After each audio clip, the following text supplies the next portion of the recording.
Okay, here we are again. And we're almost halfway through the book of Job. And I have a few things to share too, because staying positive, it's all in the attitude. See, it's all in the attitude. Think positive. The sun's out today, and this too will pass. Because if you're like me, getting older is inevitable, but growing up is optional. See that little woman there with her finger up? I know women like that. They're fun. Oh, look, and the men, they're like, see no evil, speak no evil, hear no evil. And the woman's flipping someone off. Who's doing the evil? It's a good question. And Albert Einstein had a great attitude. I don't know, was he evil? Because, we kind of have a whole nation of Japan that suffered because of the A-bomb. But maybe he was just taken advantage of by evil people with evil intentions. Who knows? I heard he had a childlike attitude. So on to Job. Then Job replied to his friends again. Jewish people love to talk a lot. They just sit around and talk all day long about God and laws and philosophy and misery and woe is me. Oh God, I know. Yes, I'm very well familiar with people who I know who happen to be Jewish and they almost love to be miserable. Then Job replied, listen carefully to my words. Let this be the consolation you give me. Bear with me while I speak, and after I have spoken, mock on. I like that one. Mock on. Instead of rock on, mock on. Is my complaint directed to man? Why should I not be impatient? Look at me and be astonished. Clap your hand over your mouth. When I think about this, I am terrified. Trembling seizes my body. Why do the wicked live on, growing old and increasing in power? Because I guess only the good die young, I guess. That's what I was told. They see their children established around them, their offspring before their eyes. Their homes are safe and free from fear. The rod of God is not upon them. Their bulls never fail to breed. Their cows calve and do not miscarry. I'm sorry to all the women out there who have gone through miscarriages. That's hard on your body. I've had 3 miscarriages. One of them almost killed me. I had to make 2 trips to the hospital. And for the women who nurse their babies, I know you probably feel like a cow. It's okay, you are. Sort of. You are what you eat. So if you eat hamburgers, you're part cow. And then you produce milk if you're pregnant and have a baby and you deliver a baby, you start producing milk. But that's healthy for your baby to drink milk because you should have some natural immunities in the colostrum.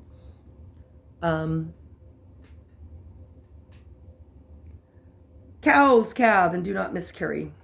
Wow. So, they send puppy mills. They send forth their children as a flock. Yep, their little ones dance about. I hope my little ones are dancing about. Dancing children are fun. They sing to the music of tambourine and harp. That's fun. I've got tambourines and harps. I'll bring them on to my next Bible study. I'll talk about cows and I'll do a refresher. They make merry to the sound of the flute. And they spend their years in prosperity and go down to the grave in peace. That's my prayer for all of my children.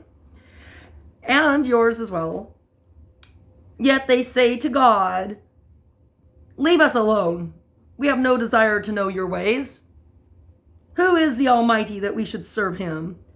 What would we gain by praying to him?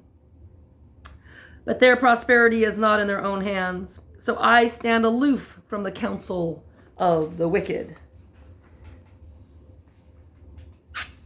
I've actually listened to some counsel from wicked people who presented to me as being very nice and very loving.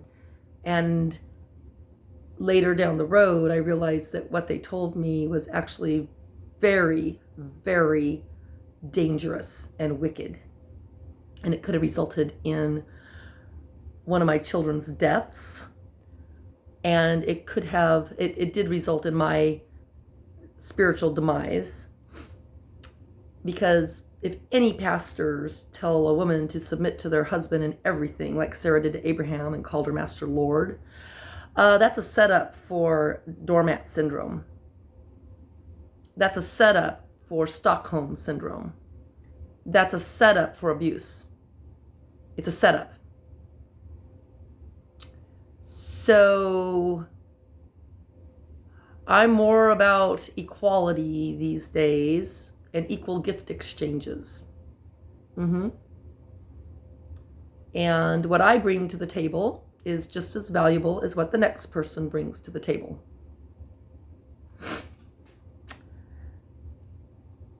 And if any pastor or Bible thumper tries to tell me that they know how to read the Bible and I don't, and they've got a corner on God and I don't, they can go away. They can go to hell or wherever they're going to go. They can go pray to their God, their concept of God. Yet, how often is the lamp of the wicked snuffed out? How often does calamity come upon them? The fate God allots in his anger. How often are they like straw before the wind, like chaff swept away by a gale? I know all about straw. Actually, straw bales make a great garden, raised bed garden. You just put some straw bales around there, and then as the straw bale breaks down, you can use it as mulch and spread it around your plants. And then chaff, that's the stuff that Ruth was in the threshing of wheat. You have the chaff that blows away. You can, like you can blow a kiss these days to people that you love. So here's a kiss to all of my kids and my siblings and everyone that I don't want to breathe on. It is said God stores up a man's punishment for his sons. Oh, I hope not. That's something that's not a good God to punish children for something that their parents are guilty of. No, that's not nice. Let him repay the man himself so that he will know it. Let his own eyes see his destruction. Let him drink of the wrath of the Almighty. For what does he care about the family he leaves behind when his allotted months come to an end? That's contradictory, because I was told that you have to leave your family behind in order to follow the Lord. You have to leave your family behind in order to go to school. You have to leave your family behind in order to escape abuse. I was told you have to leave your family behind in order for them to grow up. Can anyone teach knowledge to God, since he judges even the highest?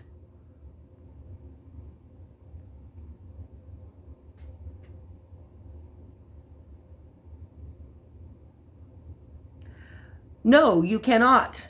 And you also cannot teach knowledge to a judge, because they're the biggest narcissist in the room.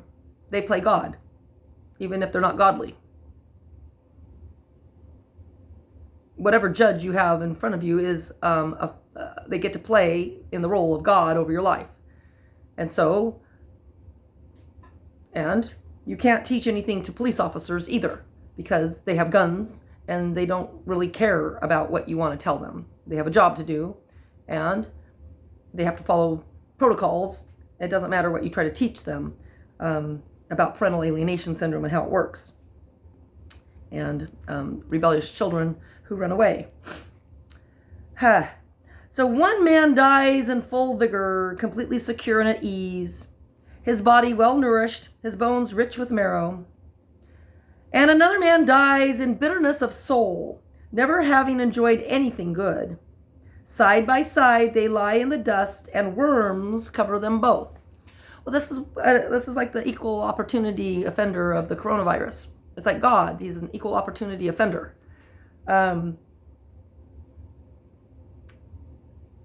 My oldest brother died when he was 7. Why? He didn't do anything wrong. It's just a virus. 2 viruses got him. And some people are at the height of their life, like Kobe Bryant and his daughter, and then they crash. You know, they were a little bit narcissistic, but I don't know. That's just gravity. If you fly, you know, all things that what goes up must come down. And another person dies never having enjoyed anything good. That's sad, but there are some people like that too. It's sad. There are some people who are born into a ghetto or an inner city horrific. They just don't ever get out of it.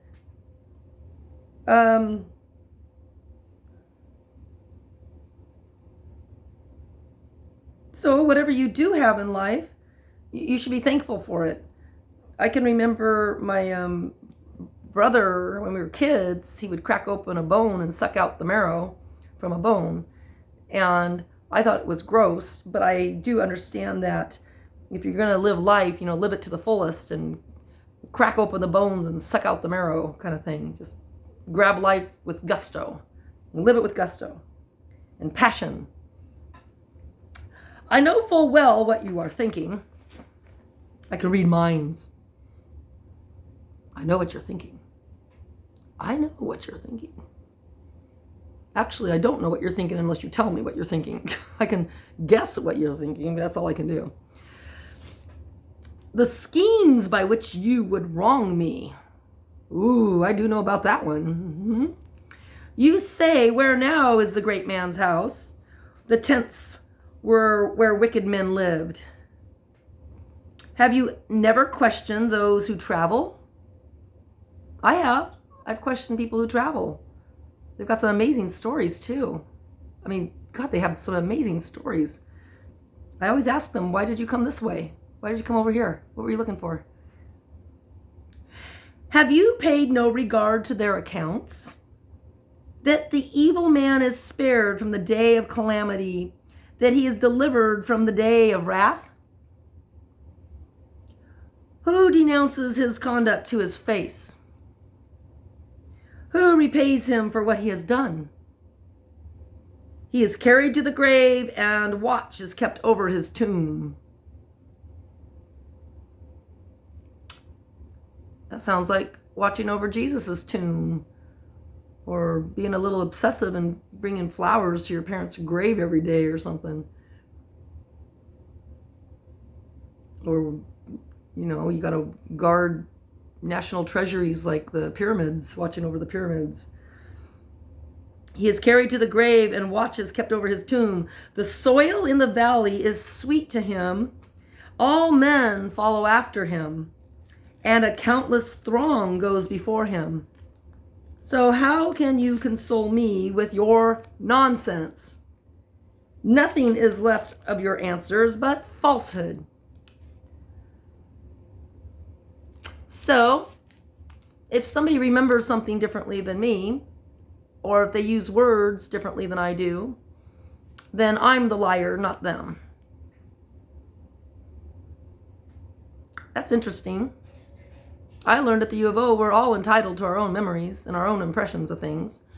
And we are also all entitled to tell our own memoir of how life has impacted us and influenced us, and the people in our life who has come our way and impacted us. We have the right to do that. Not everybody wants to. Not everybody's a writer. But for those of us who are, we have the right to freedom of speech. We have the right to freedom of the press. We do have certain inalienable rights. We have the right to survive and the right to housing or to find shelter. We have the right to food. We have the right to take care of our families as we see fit. And for some of us from the 80s, we have to fight for our right to party. Especially after a lifetime full of not partying. Damn.